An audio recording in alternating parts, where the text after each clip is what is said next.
ওকে মমতা ব্যানার্জি দিয়ে রেখেছে, তুই বল, ওকে দিয়ে রেখেছে তুই বল, যাতে করে মুসলমানরা আমার কোলে থাকে। তোর এই ইসলাম বিরোধী বক্তব্যই মুসলমান যাতে আমাকে আপন মনে করে, আমার সাহারা ছাড়া অন্য সাহারা যেন নাই। কেন দ্বিতীয় মমতা ছাড়া এই রাজ্যে তো সরকারে আসার মতো বা যারা রয়েছে বিরোধী, অন্য কেউ তো সেরকম ক্ষমতা দেখাচ্ছে না। তাতে মমতার পাশে যাতে সবাই যায়, এজন্য অর্জুন সিংকে দিয়ে বলাচ্ছে মমতা ব্যানার্জি।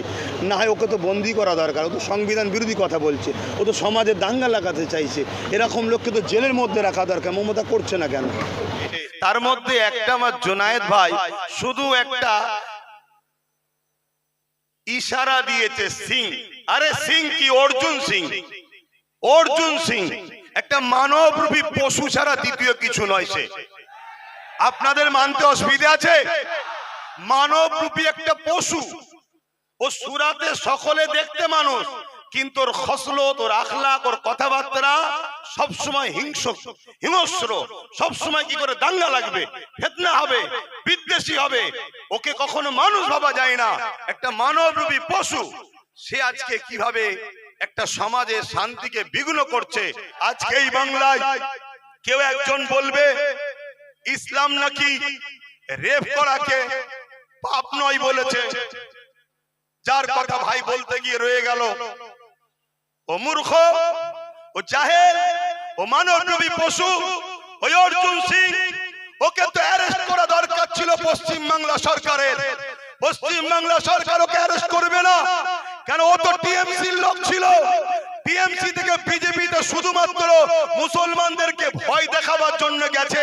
হাকিকাতের ভেতরটা এখনো টিএমসি আছে। কাল যদি ও আবার টিএমসি তে আসে, রাজ্য সরকার ওকে আবার নিয়ে নেবে। এতে আপনাদের কি অবিশ্বাস হয়? আপনারা কি ভুলে গেছেন ওই যে দাঙ্গা হয়েছিল বাবুল সুপ্রিয়, যার নাম মূল আসামিতে রয়েছে? সেই বাবুল সুপ্রিয় আজকে সে আসানসোলে দাঙ্গা করলো। একটা হাফেজে কোরআন 18 বছরের বাচ্চার কলজে বার করলো যে দাঙ্গাতে। সেই দাঙ্গার মূল অভিযুক্ত যে সেই বাবুল সুপ্রিয় যখন টিএমসি তে আসলো, এই সরকার থেকে কবুল করেছে না করেনি? কারণ এ দেশবাসীর রক্তের বিনিময়ে স্বাধীন হয়েছে। আজকে সে দেশে তুমি তোমার রাজনীতির রুটি শাখার স্বার্থে এমন ফিতনামূলক কথা বলছো, যেখানে একটা বিশেষ ধর্মকে টার্গেট করা হচ্ছে। সমাজের মধ্যে সরল প্রাণ মানুষগুলো তোমাদের এই নোংরা বক্তব্যের জন্য একটা বিশেষ সম্প্রদায়কে ঘৃণার নজরে দেখবে। আগামী দিনে ঘৃণা একটা দাঙ্গাতে পরিণত হবে। এই দাঙ্গা একদিন দেশকে টুকরো টুকরো করে দেবে। অতএব দেশকে বাঁচাবার স্বার্থে এই দাঙ্গাবাজদের বিরুদ্ধে আমাদেরকে কঠোর হাতে লড়াই করতে হবে। রাজি আছেন? হাত তুলে বলুন রাজি আছেন। যদি জীবন লাগে জীবন দিতে পারবেন, রক্ত রাখলে রক্ত দিতে পারবেন, দেশের জন্য অর্থ দিতে পারবেন। কিন্তু দুঃখের বিষয়, আমরা বড় ভুল করেছি। স্বাধীনতার ৭৯ বছর হয়ে যাওয়ার পরও আমার কওমের মাথায় এই ব্রেনটা এখনো আসছে না যে আজ আমাদেরকে রাষ্ট্রীয়ভাবে মিটাবার একটা পরিকল্পনা চলছে। আজ আমাদের ইসলামকে রাষ্ট্রীয়ভাবে মিটাবার একটা পরিকল্পনা চলছে। যেমন আমেরিকাতে চালিয়েছে, যেমন ব্রিটেনে চালিয়েছে, যেমন ব্রাজিলে চালিয়েছে, যেমন ফ্রান্সে চালিয়েছে। ইসলামকে মিটাও, প্রফেট মুহাম্মদ রাসূলকে মিটাও, মুহাম্মদ রাসূলের বিরুদ্ধে নোংরা ফিল্ম তৈরি করো, মানুষের কাছে মিডিয়ার মাধ্যমে মিথ্যা প্রচার ছড়াও। এর কারণ একটাই, যারা আমার রাসূলের বিরোধী করে তাদেরকে দেখুন, আর মুহাম্মদ রাসূলের লাইফটাকে দেখুন। মুহাম্মদ রাসূল তো ইনসাফের নাম, মুহাম্মদ রাসূল তো ইনসানিয়াতের নাম, মুহাম্মদ রাসূল তো ভালোবাসার নাম, মুহাম্মদ রাসূল তো ঐক্যের নাম, মুহাম্মদ রাসূল তো খোদার্ত মানুষকে খানা খাওয়াবার নাম, মুহাম্মদ রাসূল তো পিপাসিত মানুষের পিপাসা মিটাবার নাম, মুহাম্মদ রাসূল তো গরিবের হক দিবার নাম, মুহাম্মদ রাসূল তো কৃষকের গায়ের ঘাম শুকাবার আগে তার পারিশ্রম মিটিয়ে দিবার নাম, মুহাম্মদ রাসূল তো দেশের সার্বভৌমত্বকে নিরাপদে রাখার নাম, মুহাম্মদ রাসূল তো যে কোনো ধর্মের মানুষ হোক না কেন মানুষ মানুষকে ভালোবাসবে, মানুষ মানুষের পাশে দাঁড়াবে। সে হিন্দু হতে পারে, আদিবাসী হতে পারে, সাঁওতাল হতে পারে, দলিত হতে পারে, খ্রিস্টান হতে পারে, শিখ হতে পারে, কোন মানুষ যখন বিপদে পড়বে মুহাম্মদ রাসূল এই মানবতাই শিখিয়েছে তার পাশে দাঁড়াও, তাকে সাহায্য করো, তাকে পিয়ার করো, তাকে তার পাশে দাঁড়িয়ে তার বিপদ মুক্ত করো। মুহাম্মদ রাসূল তো ন্যায়ের নাম, ইনসাফের নাম, সাম্যের নাম, শান্তির নাম, অধিকারের নাম। মুহাম্মদ রাসূল তো দুর্নীতি মুক্ত সমাজ গড়ার নাম। মুহাম্মদ রাসূল তো নেশার হাত থেকে যুব সমাজকে বাঁচাবার নাম। মুহাম্মদ রাসূল তো নারীদের অধিকার দিবার নাম। মুহাম্মদ রাসূল তো গরিবদের অধিকার দিবার নাম। মুহাম্মদ রাসূল তো এতিমের অধিকার দিবার নাম। মুহাম্মদ রাসূল তো বিধবার মর্যাদা দিবার নাম। মুহাম্মদ রাসূল তো মা বাবার পায়ের তলায় জান্নাত দিবার নাম। মুহাম্মদ রাসূল তো দেশের সার্বভৌমত্ব নিরাপদ রেখে, দেশের আইন ব্যবস্থা সুন্দর রেখে, দেশের মধ্যে গাদ্দারদের ঘরে দেশ থেকে বিতাড়িত করে দেশের সর্বশ্রেণীর, সর্বজাতির, সর্বস্তরের মানুষকে একত্রিতের বাঁধনে বেঁধে মদিনাকে নিরাপদ করার নাম মুহাম্মদ রাসূল। সেই নবীর আদর্শ যার কাছে আছে সে দেশকে ভালোবাসবে। সেই নবীর আদর্শ যার কাছে আছে সে গরিবকে ভালোবাসবে। সেই নবীর আদর্শ যার কাছে আছে সে হিন্দুকে ভালোবাসবে, দলিতকে ভালোবাসবে, আদিবাসীকে ভালোবাসবে, মতুয়াকে ভালোবাসবে। আজকের জালিম, আজকের ফেরাউন, আজকের নমরুদ, আজকের আবু জেহেল, আজকের উতবা, আজকের সাইবারা দেখছে মুহাম্মদ রাসূল যদি না থাকে, তা মুহাম্মদ রাসূলকে যদি প্যান্ট না খোলা যায়, মুহাম্মদ রাসূলকে যদি ভুলানো না যায়, তাহলে আমাদের জুলুম খতম হবে, আমাদের অন্যায় খতম হবে, আমাদের অত্যাচার খতম হবে। কেন মুহাম্মদ রাসূল শিখিয়েছে নিজের জীবন দিয়ে হলো অন্যায়কে মিটিয়ে ন্যায়কে প্রতিষ্ঠিত করো। এর নাম হলো মুহাম্মাদুর রাসূল। নারায়ে তাকবীর, নারায়ে তাকবীর, বড় ভাইজান হুজুর কিবলা, নারায়ে তাকবীর। আজ আমার দেশকে যখন ব্রিটিশরা শাসন করছিল, 200 বছরের কালো থাবার মধ্যে শিকল দিয়ে বন্দী করে রেখেছিল।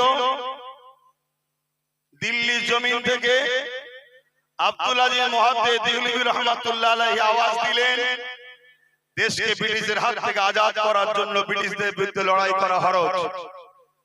ওদিকে টিপু সুলতান, ওদিকে আপনারই উত্তর 24 পরগনা হাফেজ তিতুমির, ওদিকে আশফাকুল্লাহ খান। এভাবে উলামারা ব্রিটিশদের বিরুদ্ধে ঝাঁপিয়ে পড়ল। দিল্লি থেকে লাহোর পর্যন্ত প্রতিটা গাছে গাছে উলামা হাফেজদের লাশ ঝুলতে শুরু হলো। তথাপিও উলামারা মাতৃভূমির ইজ্জতের রক্ষার স্বার্থে ব্রিটিশদের কালো হাত থেকে দেশকে বাঁচাবার জন্য লড়াই করেছে। কেন মুহাম্মদ রাসূলের নামই হলো দেশকে ভালোবাসা। কেন হুজুরের সুন্নাত হলো দেশকে ভালোবাসা। আজ আমার ভারতবর্ষে কেন্দ্র সরকার যে থেকে বসেছে, তারা দেশকে লুটছে, দেশের সম্পদকে লুটছে, দেশের এয়ারপোর্ট থেকে শুরু করে, ট্রেন থেকে শুরু করে, দেশের এলআইসি থেকে শুরু করে সবকিছু একটার পর একটা বিক্রি করে দিচ্ছে। তারা দেখছে আগামী দিন এই মুহাম্মদ রাসূলের অনুসারীরা যদি জেগে যায়, ব্রিটিশ যেভাবে পালাতে বাধ্য হয়েছে, আমাদেরকেও পালাবার রাস্তা খুঁজে পাবো না। অলরেডি বাংলাদেশ, নেপাল বিভিন্ন জায়গায় পালাবার রাস্তা পাচ্ছে না। এজন্য তারা ভাবছে এমন কিছু ইস্যু তৈরি করো যে ইস্যুতে মুসলমানরা গরম হবে, মুসলমানরা রেগে যাবে, রাস্তায় নামবে, আন্দোলন করবে। আমরা তাদের উপরে লাঠি চালিয়ে তাদেরকে মেরে তাদেরকে ঘাবড়ে দেব। কিন্তু মনে রাখবে, এই পরিকল্পনা তো বদরত আবু জেহেল করেছিল যে মাত্র 304 জন, এই সুযোগে এদেরকে মিটিয়ে দাও। মনে রাখবে, তোমার হাতে প্রশাসন থাকতে পারে, তোমার হাতে রাজ ক্ষমতা থাকতে পারে, তোমার হাতে বোম বন্দুক থাকতে পারে, তোমার হাতে পাওয়ার থাকতে পারে, আমাদের কিছু নাই ঠিকই, কিন্তু আমাদের মধ্যে এমন একটা পাওয়ার আছে যার নাম ঈমান। এই ঈমানের কাছে পৃথিবীর কোন জালিম, কোন স্বৈরাচারী, কোন অত্যাচারী কোনদিন টিকতে পারে না। ইতিহাস খুলে দেখো, চেঙ্গিস খান 1 কোটি মুসলমানকে মেরেছে, 1 লক্ষ উলামাকে মেরেছে। হালাকু খান মুসলমানদের মাথার খুলি নিয়ে বড় বড় রাজপ্রাসাদ তৈরি করেছে। ইতিহাস খুলে দেখো, এজিদ কি অত্যাচার করেছে।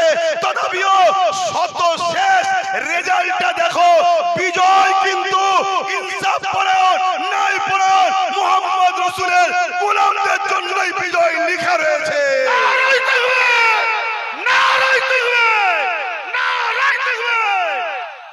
অতএব আমরা জানিয়ে দিতে চাই, তোমরা যতই চাও আমাদেরকে আঘাত দিয়ে রাস্তায় নামিয়ে হিন্দু মুসলমান করার পরিকল্পনা আমরা বুঝি, তাই আমরা জানিয়ে দিই, এ ভারতবর্ষের মাটি হিন্দু সমাজের ভাই, তারাও আমাদেরকে ভালোবাসে, আমরাও তাদেরকে ভালোবাসি। তাই আমাদের ভাইদেরকেও বলবো, এদের খপ্পরে পা না দিয়ে আন্দোলন করতে হবে। আন্দোলনটা যেন জালিমদের বিরুদ্ধে হয়, অন্য কোনো ধর্ম, বর্ণ, জাতির, ভাষার বিরুদ্ধে যেন না হয়, এটা মাথায় রাখতে হবে।